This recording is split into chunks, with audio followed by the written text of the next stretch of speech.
Germany's foreign minister said today President Trump's policies are short-sighted and have weakened the West. It's just the latest criticism of the American leader from Europeans who've begun calling on their continental neighbors to stand on their own and rely less on the U.S.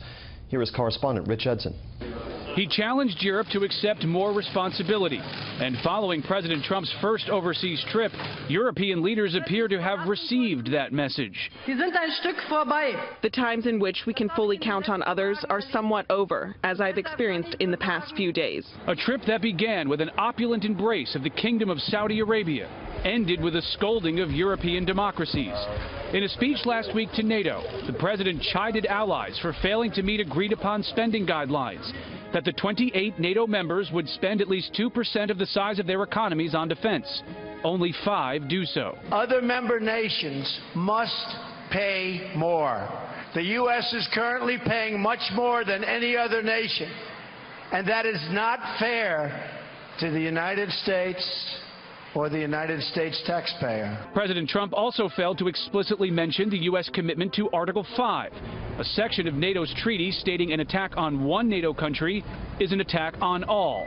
However, senior administration officials later confirmed the U.S. is committed to NATO and its defense.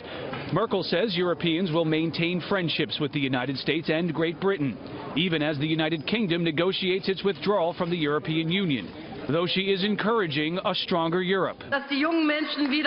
We have to know that we have to fight for our future and our fate ourselves as Europeans.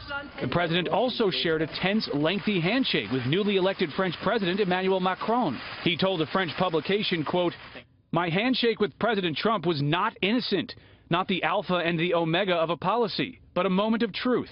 We must show that we will not make small concessions, even symbolic ones." President Trump says he will decide this week whether he will withdraw the U.S. from the Paris Agreement on climate change. Merkel says the G7 conversation with President Trump on that topic amounted to 6 against 1. James. Edson, thanks.